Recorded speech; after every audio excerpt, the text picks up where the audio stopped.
Yo, Scoop, what's up, brother? I'm good, man. How are you? I'm great. Brother, is this how fast you're going? Come on, man. I can go fast in water. Bet. Let's go. Bet. It's going fast now.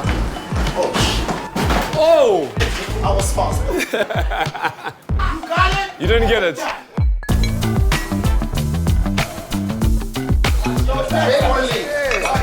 Don't you guys ever work out to do? Not on. Oh, sorry. Yeah. NIVEA, guys. NIVEA, no sweat.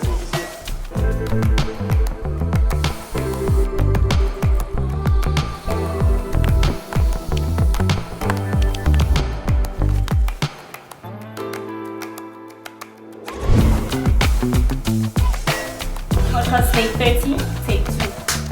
Ladies and gentlemen, welcome to Recharge, proudly brought to you by NIVEA Men.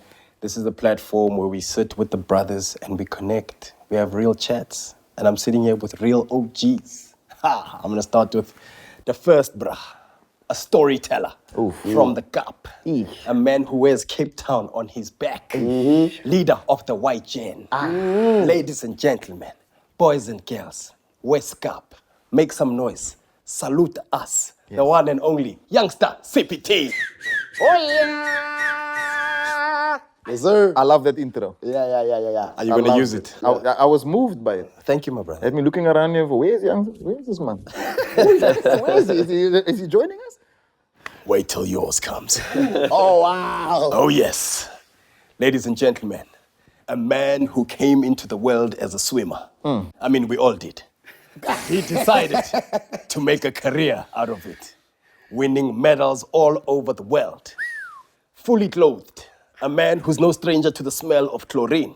Please put your digital hands together for the one and only Chad Clos. Yo, you're so good, bro. You're so good. You're so good. Hey, don't you mean Le Clos? Because I'm wearing clothes. Oh, Chad right now. No clothes and now it's closed. Thank you for actually wearing clothes, bro. We were worried because this is a leather couch. Yeah, you So know, you were after gonna- all the NIVEA that we've been putting on, we're sliding down a little bit. It'll be Yeah, fun. and you know, couch, you, skin to 100%. skin. 100%. What's not gonna work? Yeah. And then, we are in the presence of a legend. Every conversation needs a malume, but he looks younger than all of us.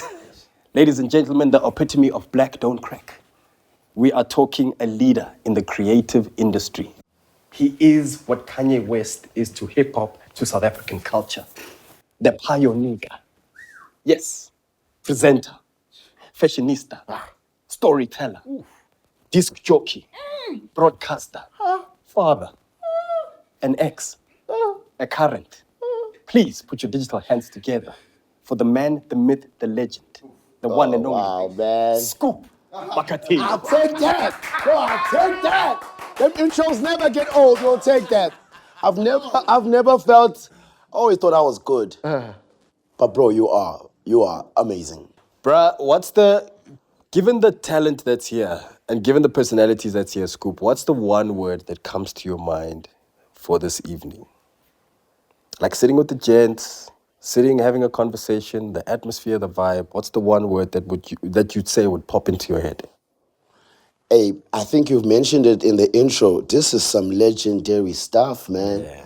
You know, in the business, you do things and you're like, yeah, you're on.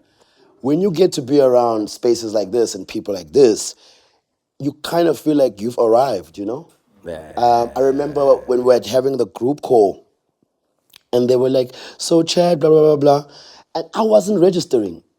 Yeah. I also thought that was another Chad. Yeah, then I'm like, no, man, it's that guy, you know? Let and go. then I've known Youngster for such a long time. Before the beard, yeah. Way before the beard. Before the beard, yeah. Way before the beard. And to what he's represented for our movement in hip-hop. He's got his own Reebok sneaker deal right now. Shout out, baby boy. Shout out, baby boy. White Jet. And then we practically cousins. Dog, come on. I know, I'm really, some legendary stuff. You go home, you can look at your mom in the face, like, look what you birthed, mom. Have what you birthed. You didn't have no idea. And I wanted to ask you, bro, how does it feel being on the other side? Like, that's one of the things I wanted to ask you. Then I realized you and I have the same trait, and that's why you say we're brothers. you're a guest, but you still scoop. I Right? picked that up also, yeah. When So you what said, does that my mean? co-host. I was going to ask you, what does it feel to be on the other side? You are not on the other side. I'm never. You are supposed to be as a guest, but you are. Am I presenting? He's asking questions. I can't help it. I can't help it, dog. I But can't that's help how it. good he is, I right? know, his timing. We spoke about timing. Exactly. He's got it. Exactly. How does the hustle differ in Cape Town for you, bro? Like, considering, look, if we look at Chad, right? Chad's industry kind of stays the same. It's just people get more advanced in how they skill themselves and how they train and how they eat. And your game changes every day. It's like coming into an industry where the rules are changing every 6 months, every 3 months. You know, you started out when it was hot copies. The game's changed, bro. And how's the hustle now, especially in Cape Town? I would say now you have to use your resources. You have to be resourceful. Use what you have the access to. So if it is that you know a guy that has a camera but is doing nothing with it, then ask him to film you. If you have a friend next to you who's just there twiddling his thumbs while you're on stage, ask him to draw up proposals and emails and start mailing the brands. You know, if you have another guy that, you know, maybe he can print T-shirts or something, then do your own brand, you know what I mean? But you have to find some way to kind of like piggyback off the music. Now, the music can't be the selling point. The music is the business card now. This is to get your awareness and get your attention to everything else that I can do. The music just shows you that I'm able to rhyme words. The other stuff shows you that I can be an entrepreneur, I can be a businessman in this, I can turn this into a career, not a job. That's the difference between it also. A lot of guys want to get into rap as like a cop-out or like a shortcut to dodge the real world. And it don't work like that really, right? Because you have to apply yourself in anything that you do if you want to be good at it and sustain yourself. So I would definitely say like, yeah, you have to be super resourceful and you also have to be like a little bit better than average in Cape Town, I would say, in order to kind of like get the attention of the rest of South Africa that's outside, because you have to 100%. cut through so much noise. What's the furthest province away from Johannesburg? Venda. Okay. No, Let me I'm put just it saying. this No. Whenever you say something far, I think Venda.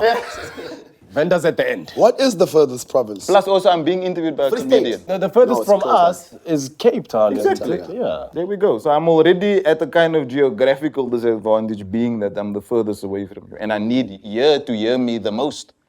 So in order to get that message across, it's like I had to pull out a megaphone for I don't know how many years and scream at the top of my lungs. That's how the Kaapstad NAAIER came, you know, because I had to unfortunately say something with a bit more oomph behind it. If I had to say, yo, it's Cape Town, man, that wouldn't have been enough. If I had to say, yo, CPT, it wouldn't have been enough. You know CPT from NWA and Compton and all those West Coast rappers. I had to say something that was like original. And it also had to be a bold statement with an exclamation point, not a comma or a full stop. Nah, I needed bold caps and I needed an exclamation mark in order to get myself Come heard. on, man. When is your book coming out? No, wait. Yeah, no, for sure. For sure. You Bro, guys you are should great be running speakers out here, yo. lectures. Yeah, man. Look, bro, I understand everything you've had to do in the game, right, to stand out. And this goes for everyone that's here. In the hustle, in everything that you've done, right? I love the fact that Scoop set the scene and said, look, everybody that's here is legendary because of the things we had to go through to get to where we are. Okay. What would you say some of the questionable things you've had to do in your hustle, in your top? What's the one thing? Look, it doesn't have to be dodgy, but Yeah, for sure. there are some things you've kind of had to do Yeah. I would say, on your way. I mean, let's keep it where we were now with the Cape Town Joburg discussion. So I had to relocate to Johannesburg. Obviously, I wasn't given like the best accommodation, but I was still given a roof. And the roof was located in Hillbrow. And I thought, you know, either I go to Hillbrow or I never ever make it out here, you know, because I was waiting long for other people to kind of come through for me and do me a solid, and it wasn't happening. And the longer I waited, the more time passed, the harder it's going to become. So I packed up my panties and brought myself to Hillbrow. And it was... He's from Cape Town. I am. It's normal, that's right. Yeah. It's wild there, but also I almost understood the atmosphere when I got there. But it was on like 10, you know, whereas maybe in Cape Town it was on 8.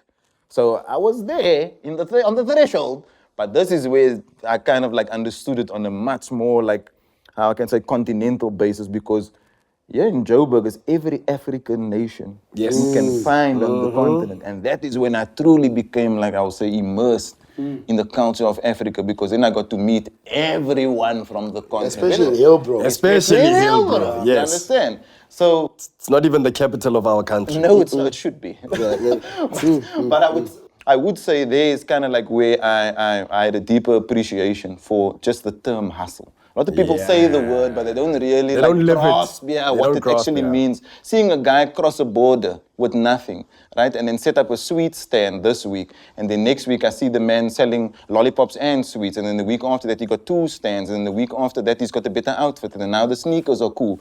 I could track him from when he got here till that day and see the result All the of way his till hustle. all the way till he gets a house and it's a hair salon and a hair salon. and the There we go. computers. So that inspired me a lot. Joburg inspired me a lot. You know, when I was young, I made a mixtape. This the city of the hustle and Yeah. bustle, man. And you were talking about that earlier, Chad. You were like, Yeah. you know, yes, Cape Town is slowed down, but you respect Joburg's hustle. Yeah, of course. Is there anything you've had to do in your career that kind of had to? Yeah, I mean, look, obviously, Little bit questionable. I would say my sport was quite a straightforward one. I mean, the typical sportsman, you know, you had to obviously sacrifice, work hard. I learned a valuable lesson quite recently, actually. I started gymming at the Sharks, you know, with the rugby team. Yeah. I'm originally from Durban, but I moved to Cape Town, and I was there with Jimmy Wright, and he told me a story about I've never sacrificed in my life, and I was like, what? He's like, you've invested in yourself. So what you did as a youngster, going there to Hillbrow, you invested in yourself. You went through those lessons that you need to learn, to immerse yourself, to get what you needed, Yes. because you're the man that you are today. And same with you. You needed same that, with all yeah. of us. And so for me, I mean, you know, I come from Pinetown, just, you know, a little bit north of Durban, and yeah, we trained at Loyi Park for about 16 years. You know, for those that Google Loyi Park, you'll see the facilities we trained at. It wasn't the best. Most Monday mornings there would be, you guys know I'm scared of snakes, but frogs, chicken bones, it would be algae on the bottom of the floor. We never had starting blocks like the Americans did. The frogs ate chicken there. Hey, everything, brother. Those frogs ate everything, boss. But yeah, we didn't have the best facilities growing up, you know, but that never stopped my journey, you know. I always knew what I wanted from a young age. Yeah. Again, I was blessed enough to have amazing parents, my father especially, who really, let's say, guided me into making good decisions. You know, I never, you know. Was swimming your choice, or would you say something influenced by your parents? No, so I was a soccer player growing up. You know, I played for Natal from like 10 through to 14. Wow. And then I had to stop because I had to decide on what sport. So we always said high school was The deciding. to decide what you want to do. And my dad was like, look, play soccer. I'm a soccer player. Nobody in my family knew how to swim, right? So naturally you would go play soccer, The right? irony. Yeah. No one, naturally. White people who don't know how to swim. We're Mauritian, boss, on the other side of the fence. That's Crazy. So, you know. That's crazy, bro. Yeah, but like, you know, I mean, you know, they could swim, but it wasn't like the sport of choice, right? Yeah. But this is where I think my dad was special, because let's just use rugby as an example. You know, most guys play rugby and they're first team captain and they want their son to play, but they're great badminton players. But because, you know, my son must play rugby, or my son must play soccer. It's not the truth. Must go where their niches. You know, if I was a good chess player, if my son one day is a great chess player, yeah, I would love him to swim or play soccer or, you know, play rugby, whatever. But if chess is his niche, we got to guide him in then making those decisions, because, yeah. So this was a learning curve for not just you, but your entire family. Because this was I was the new first to one. everyone. Yeah. I was the first one. And, you know, like just the small things that we did, I mean, from, I'd say 15, you know, right when like Mixit and, you know, those social Facebook was popping up back in the day. Age reveal. I never had any of that, you know.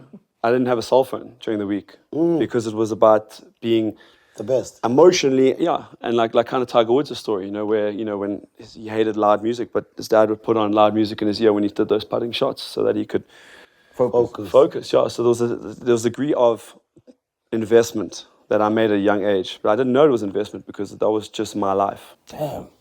It's cool, bro. What did I have to do? You know, we're going to switch up question, man. No.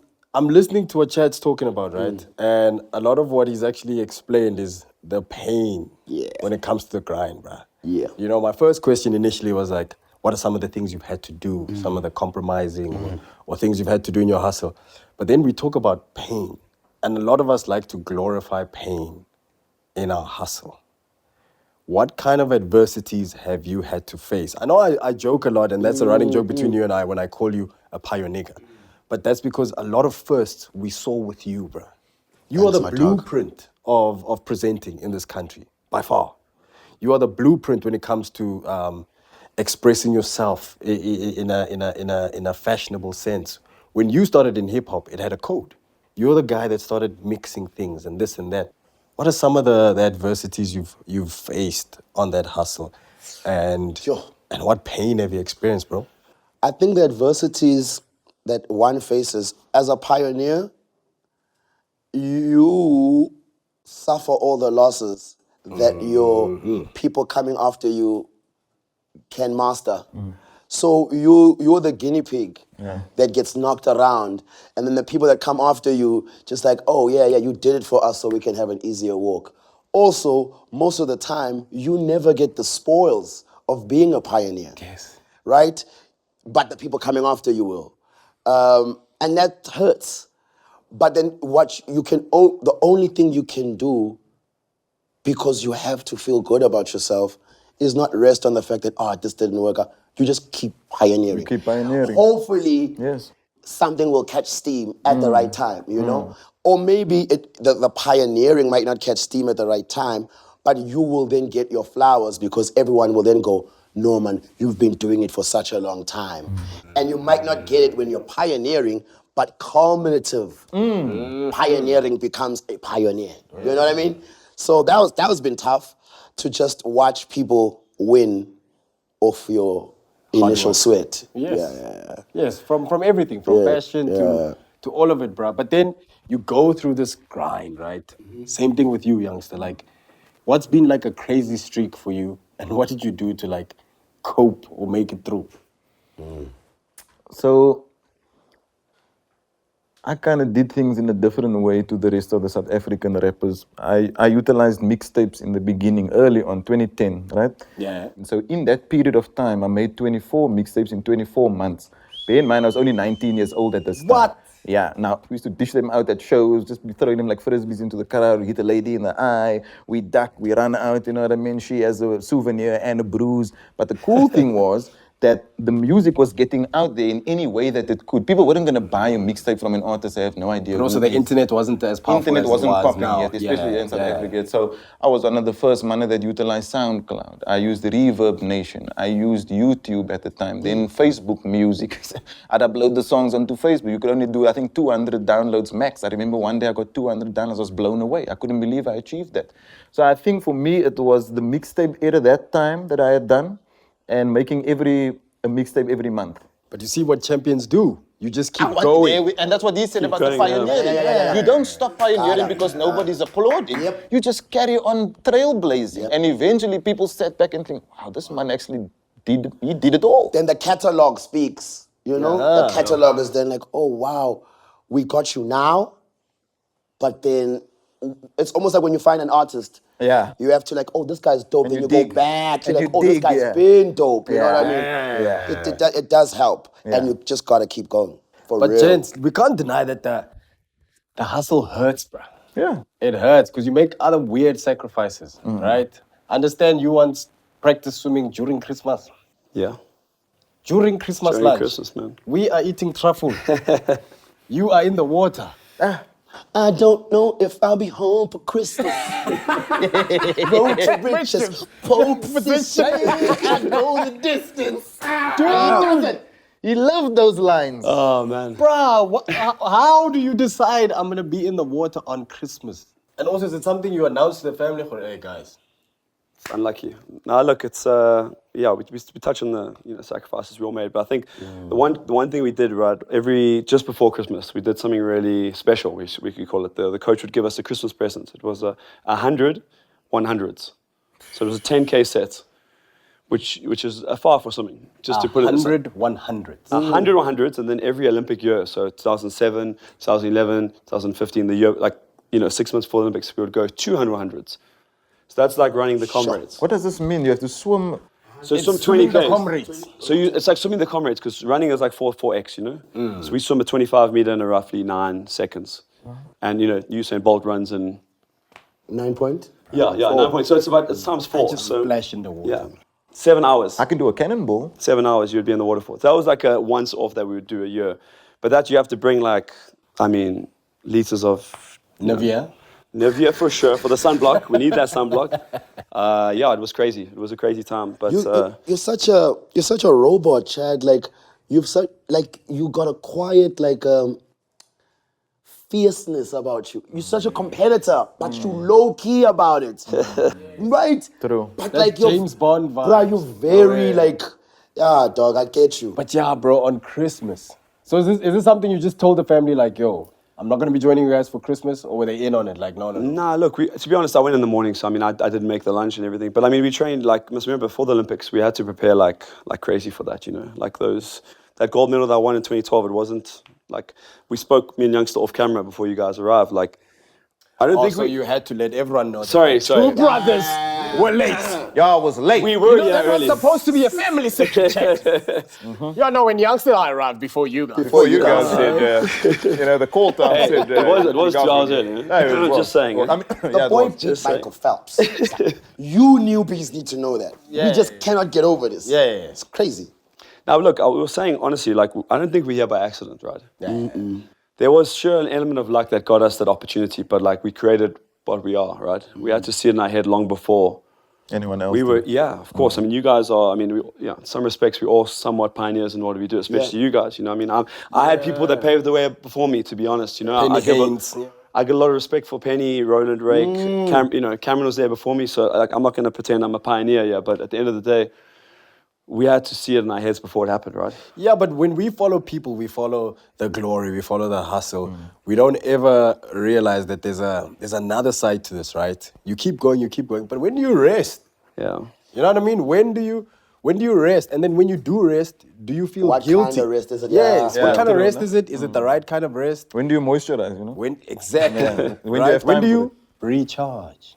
Recharge by NIVEA Men, a new podcast. Catch it on YouTube. As you were Brother, saying, yes. Yes. What, do you ever Smash feel that one. guilty Smashed for, it. Smashed for Resting. For resting, for taking time off? And this is a real question. I can't lie, I can't lie, I do, yeah. Why? There's obviously this grand picture that I see for myself, and until that is complete, I feel that I'm yet to achieve great things. Yes, the pioneering, and when they look back on the timeline and the catalog and that kind of stuff does speak for you also. Yeah. But they say a comparison is the thief of joy. So Yes. maybe sometimes I compared my success to other people's that made me feel that mine was lesser or inadequate. You know, maybe I had the silver, not the gold. Now I want the gold. You know, and you understand what I'm saying? So I'm always striving. I always feel like there's more to be done. And there's gonna come a time, obviously, when I won't be able to do it anymore. But until then, though, I would like to see how far I can push this thing, the envelope, you know. It's funny for me. I honestly, I sleep and rest more than I work. And I've never felt I sleep, bro. Now or all along? All along. Oh. I didn't expect him to say all along. Yeah, I've I always wasn't been a sleeper. expecting that. Yeah. I've always just like, I sleep. And that's also why I got into entertainment, because I'm like, hey, if I go for a 9 to 5, I'm never gonna be able to sleep. With entertainment, 1 hour, 2 hour, I'm sleeping the whole day. So explain to us the hiatus then. Was that not, so that was not a resting issue? That was That was- hibernation, yeah. You were, Yeah, that was a metamorphosis, evolving. Okay. And you can't evolve in front of people. So you need to take that break, because also what I wanted to do was derive a new path for me and the people that would come after me as presenters. But if I was staying on the gram, I'd just be taking these monies that will make me keep doing the same thing on this wheel. So I was like, no, man, if I have to be someone else, If I have to level up. if I'm gonna level up, I need to kill that old guy. Because if I keep him around, he's always gonna be tempted by these itty-bitty gigs. Then I'm like, no, kill that dude so you can force yourself to think, especially think for yourself without having to get money from someone else. I was thinking, how can I be self-sufficient in generating income and not have to wait for brands, Yes. for corporate, for channels. So then I was like, okay, it's gonna be difficult, but you're gonna have to shed that guy. Not even shed, kill that guy. So it's not an option for you, and it's not an option for them. And then in that time, you will develop a new you. And then when that happened, very thankful, because that new him is now Himothy.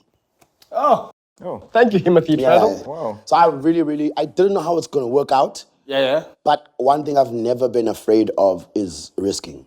Like I'm a risker. Yeah, but you trusted the process, right? Yeah. And it's not easy. Like you articulated that very well. Like, you know, when someone listens to that, they'll go, maybe I should try that. But it's easier said than done. Yeah. Because what you basically said was, I don't want to think with my stomach anymore. Mm-hmm. Right? And I mean, I went through it. Like I wasn't earning money for 2 years. I'm earning a little bit of money now. Real talk, I'm back paying the money, the debts I couldn't pay because I sacrificed not getting paid. But now we doubling the pay, but I'm still paying back the debts. I haven't even swam in the money that I'm making now. Talking about swimming in money. Alley hoop, even when you don't try, you do it. Get it? And I'm a b-ball player. Dunk it. Yo, talking about swimming in money, it's different in your field, right? Where someone like a Scoop can go, you know what, let me take time as an artist to go away and to sort of give a rebirth. With your industry, it's staying at the top of your game, doing it while you're still in a certain prime, right? What does it feel like to go to the top, the pressure to stay at the top, and then dropping from the top? Yeah, look, it was the toughest time, right? I mean, my journey from 2012 to 2016 wasn't an easy one after winning Olympics, because obviously you get thrown in a lot that you're not necessarily used to, you know, as a young 19, 20-year-old kid. That was a really green kid, you know. I didn't have much life experience, you know. I mean, I had experience in swimming, but outside of life, I was really a novice, you know, in life.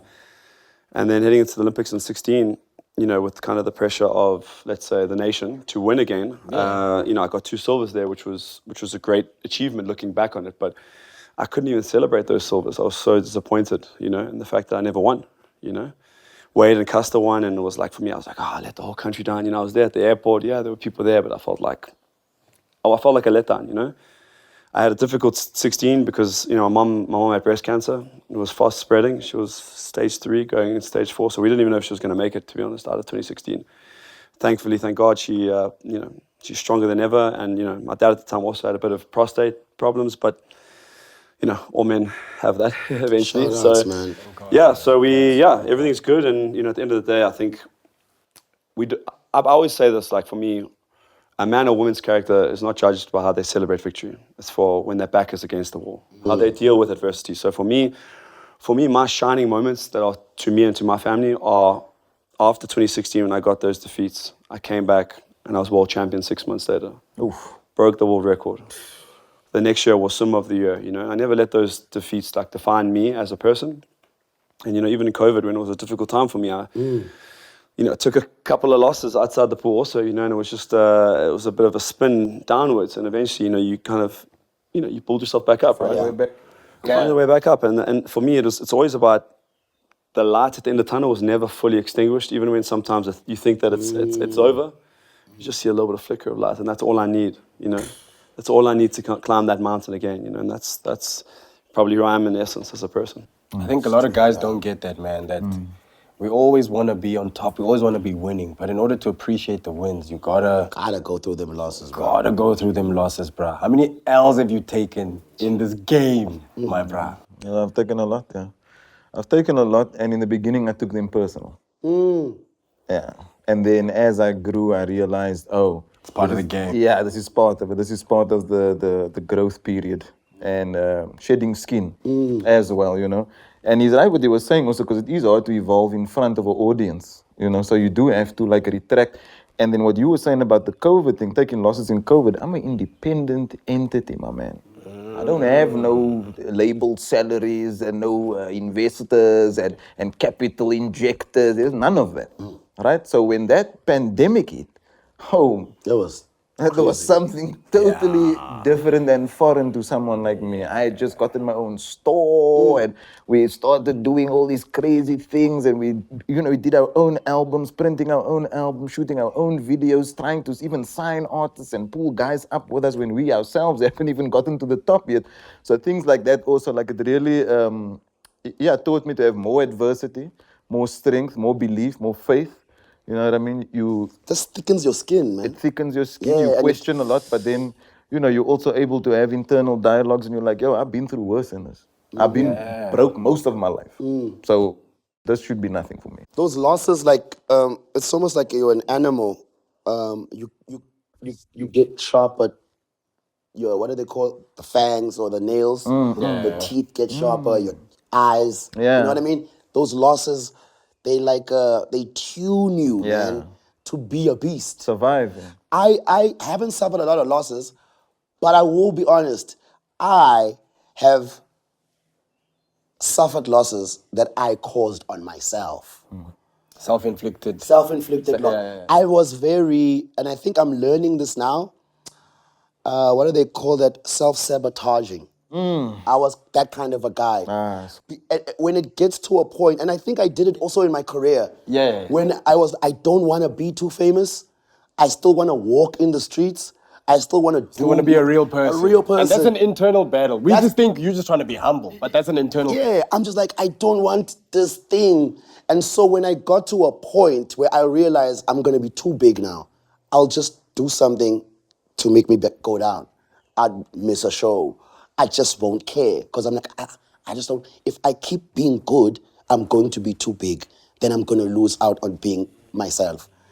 So then, doing those self-sabotaging moves, what really got me out of it is when people, man, I never realized how much people really carved me and what I do and how much it impacted them. So when people go, dog, like, we miss you. I'm like, shoot. Like, this self-sabotaging is not only killing me, but it's like hurting the audience. Yes. And that was really tough to take. You know, I could suffer the loss, but when the audience is like, dog, like really and I grew up loving the way people impacted me. And I really wanted to get into TV so just people can just go, dog, you changed my life. Martin changed my life. Fresh Prince changed my life. You know, I just wanted for someone to come to me and go, dog, what you do, how you do it has changed my life. So when I was Dog, what you do, how you do it has changed my life. Manik. Thank you very much. So just to live and sacrifice that when I'm not getting that and I'm getting the opposite, like the impact I'm now doing because of self-sabotaging is not the impact I want. You know? Then I was like, no, I gotta change, dog. I really gotta change. Not also like realizing, because we all hang around people that talk, so I never thought what I did was a skill. I took it very lightly, you know? Even with dressing, I didn't see it as a thing. What? I swear, you know? But obviously now we see it, you know? We kind of get it. Yeah. But yeah, people for me helped me get out of that that spiral of just inflicting harm on myself. And so I want to thank them for that. I just want to say this about Scoop also. Something I learned about him the other day. The algorithm obviously was listening to our conversations or noticing that we've been chatting. And then a video of Scoop popped up on my phone and I found out he used to be a preacher. Now this makes a lot of sense. When you break down Scoop Makhathini, you think to yourself, yes, the stage presence, the commanding the room, the projection of the voice also. I'm a vocalist, my man. For sure. I study this. For sure. Right? Not theoretically, but just as a person. Yeah, and him, I can tell that he spoke to a group of people way before he was ever on TV. Yeah. I could tell that. Yeah. I just didn't know he actually had that background. All those skill sets come into play, man. Yeah. Like when you are on stage, you fire on all cylinders, right? You and I had this conversation off camera where you're like, sometimes you'll swear to yourself, I'll never do that, I'll never do that. Once the cameras are on, there you are doing it. There I am It's diving, a wide, bro. It's a wide. All those trendy things that I said were whack. There you are. There you are on the stage. There you I'm are. doing it, bro. Clocking it. And the crowd goes wild because you know it. Should we all do it? Chad, do this. Just do this. Just do this, Chad. I hope you like us now. Yeah. You do it because when it's time, bro. Yeah. When it's time, you fire on all cylinders. Yeah. Guys, greatness comes at a cost, and that's what people don't want to talk about. Chad was talking about it now. He's like, when you go there, he's just a guy who likes swimming. But then all of a sudden, you're at the Olympics, you realize the hope of the country is on my back. The entire country. And even Scoop now goes, at some point, I didn't want to be great anymore. So I decided to go hide in the corner. You can't hide from your greatness. This is a calling. Yeah. This is a calling. Yeah. You can't give back those medals. No. They're yours. It's a gift, brother. Can't It's a can't gift waste as it, brother. well, yeah. Do you know what I mean? Greatness comes at a cost. And I think a lot of the times as gents, and this is why we have the Recharge podcast, right? We have all these pressures we carry. Fatherhood, mental stress, anxiety. But again, we put these pressures on ourselves, yeah, bruh. you're right. You know, the moment you go, I'm gonna have a kid, because I feel like that's what I did. I went, I'm gonna have a kid. I panicked. Yeah. Yeah, And I did the same. Even when I got to a point where I was comfortable, that drive never stopped. Because I was just like, I have to make sure. I have to make sure we sorted. I have to make sure we well looked after. I have to make sure all of this, all this. I want to know, like, how do you cope in today's world as a man with that pressure, with that stress, with that anxiety? Because we carry a lot, let's be honest. You want me to take it away? Take it away, brother. I love how we just. Yeah, you look straight at me there. No, because there's No, I an think- expectation from No, look. society, especially when it comes to... Especially as men, you know? Yeah. I mean, look, for me, I think what you said earlier, what was the quote you said about the thief of joy? Comparison. Yeah, I love that quote, man. I heard it recently also. And I think in today's society with social media, that's the biggest problem. I think especially with young men. Yeah. Everyone's comparing the Instagram stories and the houses and the cars, Yeah. your cars. Made me hey, jealous with those cars. But like, you know, I think it's exactly that. I mean, for me, I just try and stay, I'm grateful for what I have, right? I always want more. I have a plan for the future and what I want to achieve financially and in business. But I'm also grateful for where I'm at, you know, like I think if I just take myself back to 2004 when I first saw the Olympic Games, I saw the relay boys, Rake Rowland, Darian Linden win gold against the mighty Americans. And I'm just like the 11-year-old kid, like, wow, this is real, you know? And You were how old? I was 11. Okay. And I just, you know, I'm saying back then I didn't think I would, you know, it's hard to imagine who I am now today, you know? So you got to sometimes look back and just be grateful for what you have without comparing too much with other people, because of course we always can pick up Instagram and look at whoever you want across the world, and everyone's going to have a better story, you could call it, but as long as you kind of stay in your own progress, and I believe that timing is right, you know, when the timing's right, it will come to you. So, Did you always know you were going to be special? Some way, somehow. Respectfully, you know, without sounding arrogant, I knew that from very young. Got you. From very, very Yes, I young, did. yeah. Yes, I did. Did you guys? Without a shadow of a doubt. Me too. Yeah, without a, Yeah. I can tell with the crew and us. I'm like, that's why I asked the question. Yeah, I'm it's just like, I want to know they know. It was going to be something. Yeah. Something. So we all had that moment when we were kids where you looked at yourself in the mirror, you're like, I'm not like... I'm not like everybody else. I'm not the normal kind. Ever since. I think one of the things you brought up now, you were talking about answering your calling. Now, for me, when we talk about everything we're talking about, we're actually sort of like talking about masculinity, right? And what it is. And I think one of the greatest things you can ever do as a man is answer your calling. Yeah. No matter how difficult it is. One of the scariest things you Yeah. can do is go, that's what I'm meant to do, and I'm gonna go after it. No one in my family's ever done it. No one has ever charted this path. Yeah. I don't know how. I don't know where. Yeah. I don't know how I'm gonna make money. But I'm going there because I have a calling. And then once you answer the call, they keep phoning. it should. The phone keeps Ringing. So yes, it's difficult. I don't know how, I don't know where, I don't know who's gonna help me, but I keep getting these phone calls though. And there's someone on the other side telling me, hey, come, go. You wanted to do it. Here we go. What does true masculinity look like to you, gents? Like, to all the gents that are watching, if you had to sum up what masculinity looks like to you, what is true masculinity to you? I revere men who are comfortable being soft. I do not like men who are not emotionally intelligent. I do not like men who do not know how to navigate their feelings. I do not like men. I know what masculinity for me is not. But society doesn't revere it. And that they can way. go themselves.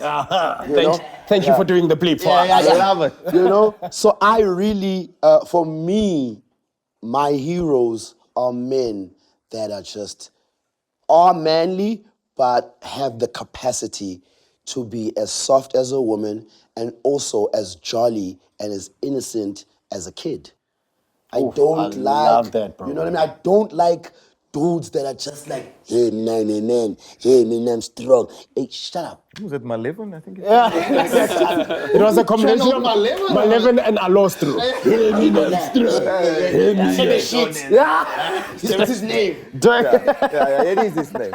It is his Yeah, name. so I really, really, really love guys that are soft. Yeah. Yeah, they're the ones for me. Yes, man. I wanted to know, what does masculinity look like to you, man? And reason why I asked that, right, is because in today's age, and I love the fact that Scoop touched on the fact that he's more into softer guys. A lot of the times, guys think you're being soft if you go for therapy. Sure. Would you say therapy has a bearing on one's masculinity in today's time? It's a great question. I think Scoop touched on something that a lot of men probably don't like to admit, right? And I think for me personally, I mean, I learned, I say masculinity from, for me, the greatest man ever, my father. You know, I love my dad. Like, I want my son to talk about me like this. His dad just wrote a book, by the way. It's called Raising Champions. there we go. Take it. Shout out to that. Thank you. No, look, I love my dad. I love my family, mom. Yeah, man. My brother, my younger brother, he's my best friend, but my dad's a very close second. Wow, bro. And he taught me everything. You know, I think the way that he was the captain of the family, the way that he was strong where he needed to be strong, but he was emotional where he needed to be emotional. Yes. The one thing that I could say from my dad's side especially, because my mom's Afrikaans, is, the stereotype Afrikaans, quite hard upbringing, and my dad taught my mom, and if you speak to them, how to cry, how to be emotional. My mom was not like Dad that. taught your mom how to be soft. How to be soft, how to be emotional. And everyone who knows my dad around the camera, you touched it now, Scoop, is my dad's he's a man's man, unbelievable, But honestly, he's an absolute teddy bear. Yeah, like you spoke about the therapy. I mean, my first time I had a, let's say, sports psychologist we chatted to was after the Olympics in 2016, when I had those troubles with, my parents had cancer and it was a tough time for me. And I think I didn't want to chat because, as we all know, the stereotype, especially for men in South Africa, Don't want to talk. you don't want to talk. No one even admits therapy or whatever that is. And I was the same, man. I was like, no, I'm good. And literally, my dad forced the team. It was like, no, my son needs to talk to him. And that changed my life, man. Literally, in all aspects. I mean, I continued up until COVID. COVID was probably one of the toughest times for me. I had some difficult things that happened to me outside of the pool. January of 2021, like let's say a traumatic experience, which I don't necessarily want to talk about exactly, but Got you, brother. something happened, and it threw me into a bit of a, let's say, a wobbly state, right? Where like my spidey senses were off. I was supposed to go left, Yeah. but I went right. I said the wrong things. Everything in my life was a bit backwards, And therapy helped me with that, and I came out the other side. We spoke about climbing that mountain again with that flicker of light, and Thank you, Mom. Shout Thank out, you, Dad. Shout out, Mom and Dad. Shout out, siblings.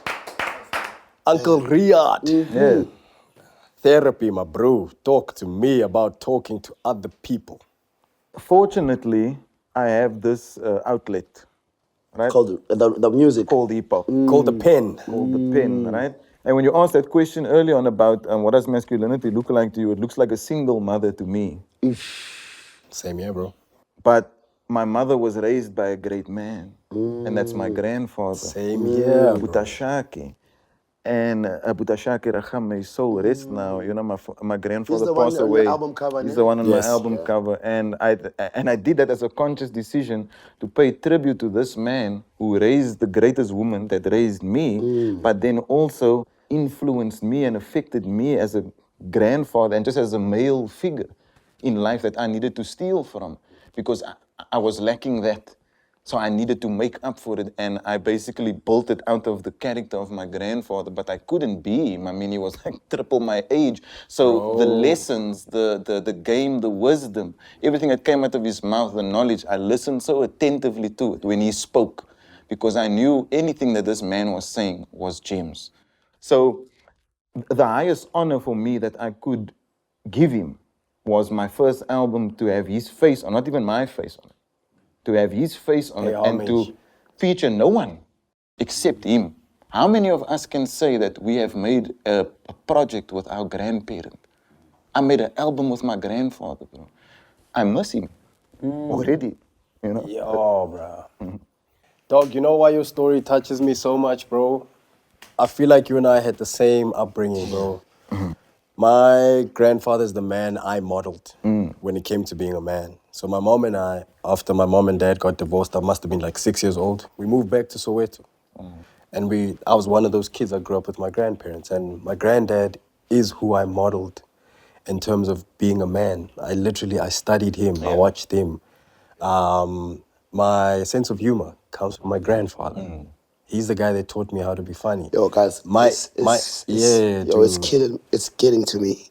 I know, yeah. Yo, You know, no, it's okay. Yeah, my go God. ahead. That's why we have this. You know what I mean? Yeah, go ahead. And that's why we need to share stories like this, because we brasa for so long and you don't know certain things and you're like, It's the most vulnerable I've ever seen you. I've never seen you like that in my entire. I've never seen you that vulnerable, bro. I lost a juggernaut in my life, you know what I mean? I think that happened to me as well, bro. Like when when we talk about religion a lot, and this is what I've been experiencing in my journey now, when something tragic happens in life, a lot of religious people become angry at God. Yeah. The first time I ever felt like I was angry at God was when I lost my granddad. Because I was like, this is the person we all depend on. This is our pillar. This is the guy I've been modeling to become a man. And there I am, 11 years old, walk to the gate. My granddad had cancer, and I think I brought him popcorn or something that day from school. And my aunt met me at the gate to tell me, because no one else had the heart to do it in the house. Because they're like, who's going to tell that guy that his hero's no longer here? And yeah, bro, that was the day, I won't lie, bro, that day broke me, because my granddad, who I am today, is who I modeled. And when he went, I was a kid going, how do I fill those shoes? Now you mentioned dad's shoes are this big. Yeah. Granddad's shoes are this big. Yeah, bro. So for years, I was like, those are the shoes I have to fill. And I think to get to the point that I am today, literally modeled my granddad. He was the head of the family, and that's who I am today. We owe so much to that generation. do. Yeah. We owe all We this are- success, we are here everything we are because of them. achieving now, this high standard and high status that we have reached.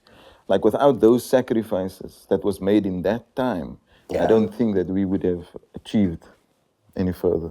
Yo, We would have 100%. never smelt it, bro. 100%. We would have never smelt They it. are pioneers, guys. Yeah.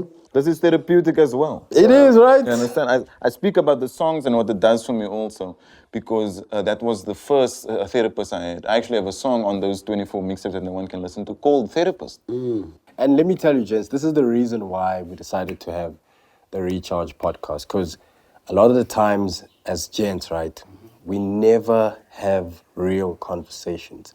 And again, it's a typical, you said it just now, it's a typical, when we meet up with each other, all we want to do is share successes. Hey, how you doing? Oh, no, I'm working on my next fifth, whatever. Hey, dog, I've got a new song coming. I've got a show I'm working on. Hey, yeah, I'm talking. It takes us so long for us to get to the crux of like, actually, dog, What's going on in Well, my how you life? doing, man? Yeah. Yeah, that's the times one. do guys do that, That's the one question we never answer. never ask. honestly, guys. Hey, bro, how you doing? We've created so many automatic responses. Ntwana living, Ntwana delicious, Ntwana, left and right. What? What do you say? Left and right. We don't even know what you're saying, bro. Yeah, true. But because we take so long to cut through the layers to actually have a real conversation. And that's why we have Recharge, because we want to encourage gents to get into a space where they can know that it's okay to sit and talk, not only about what you're doing, because our job as men is to put food on the table, is to achieve, is to provide, is to protect. Yeah. But it's not easy, bro.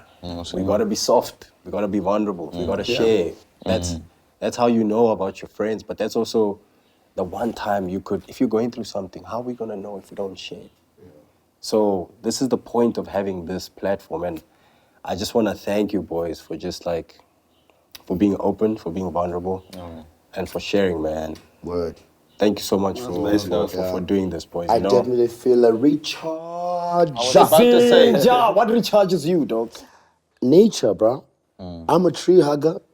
I'm those guys that walk Are you barefoot. those? Yeah, I was about to say, are you you take your shoes off, take walk my on the shoes, grass? yeah. And I'm very, nature really recharges me. I sun gaze because the sun Vitamin D, baby. is I don't know. It's the source. It's the source of all sources, man. Yes. You understand? And then our skin is like almost like what do you call those? Power bank. No, Power panel. It's like, but it it's absorbs. solar panels. Solar panel. That's what we are, you know? Load shedding. I literally sit in the sun. Was that a joke, Chad? Hey, come on, Chad. I have one, guys. I have one. That's all we needed, Chad. Thank you, sir. Thank you, Chad. Even the sound man is laughing. The sun, man. Sun gaze. Sit out there for like an hour, let that sun hit my skin, hug that tree, walk barefoot. Those things recharge me. And again, I sleep. My brother, talk to us. What recharges Chad Clos? I mean, for me, look, I do like being outdoors, but I'd be honest, I'd be lying if I said I didn't love just getting lost in a game of FIFA. Oh, yeah. For a couple hours, or Red Dead or something. I love to be by myself. Red Dead Redemption. In the room. My man. Put the speakers on, pretend I'm playing at Old Trafford. That's crazy. I get lost in that. I mean, that's like my world. Like, I'm a very competitive guy, so I like to stay competitive. And even though that's... didn't I say that? Yeah. I said quiet competitive. Yeah, fierce. But did you hear that, Scoop? He said, I get into the room, surround myself with the speakers, and then I play like I'm in Old Trafford. I get lost in it, he plays, but he's there with them. He's shouting at the TV. When's on? You feel it, you feel the connection there. I felt it, man. So, to you, my brother, Riyadh, bro, like, what recharges you? NIVEA deep lotion. Ooh! You took the words right out of my mouth. Yes. Segue that. Yes, sir. Besides NIVEA deep lotion. For what Scoop also alluded to with the sleep, you know, my son has taught me that. If I see him, take a liquor nap, I'm like, I also want to feel like that. You know, so I started to actually sleep now beside him when he goes for his little afternoon naps. I'm like, I also want to do that. I want to sleep also, you know. And another thing also is just being in the mosque. So for me, the spiritual recharge has helped. I mean, I spoke about it earlier on because it's a big part of the music as well. It's a big part of what I put into my art. And I want that to be there so that people can know that, yeah, he's a good rapper or whatever, but he was a God-fearing man. Mm-hmm. I do feel spending time with your loved ones as well. Yes, just family. That's what recharges me. Just having that moment, you know. I never knew how good that was until now, you know. So I always make sure to spend time with, you know, the man above and, like I say, with the family and rest myself also because I'm not a machine. Sure. That's the thing, but I'm not a machine. I'm a human being. It goes back to what I was saying earlier. It's like there's all these things in the world. It's about what works for you. Yes. I've had the privilege of growing up with a lot of my friends are Muslim, yeah? So you go to the mosque, right? And at the time, you might not understand what's going on, but you feel that. So there's so many connections that you can establish and feel. And for me, the biggest recharge is spending time by yourself. Yeah. We spend so much time with so many people all the time that a lot of us forget to spend time by ourselves. Even when you're alone, you pick up this thing. You're not by yourself anymore, bro. Doom scrolling, yeah. Doom scrolling, 12 ways for somebody to text you, inbox you, or call you. You're not alone, right? So for me, spending time by yourself. But then my last recharge is spending time with people who breathe life into you. And that's why I want to thank you, gents. Thank you, man. For agreeing to be here and for agreeing to have this type of conversation. No doubt. You know, with us, but also for everyone out there watching. Oh, yeah. Conversations like this, bruh, they recharge you for a lifetime. Yeah. You know what I mean? Yeah. We all know all these things about each other, but what you gents have shared today, honestly, has recharged me. Benegant Pagati inside. Likewise, my love. So thank you so much for joining us. Thank you, brother. Gentlemen. All right, guys, NIVEA on 3. All right. 1, 2, 3, NIVEA!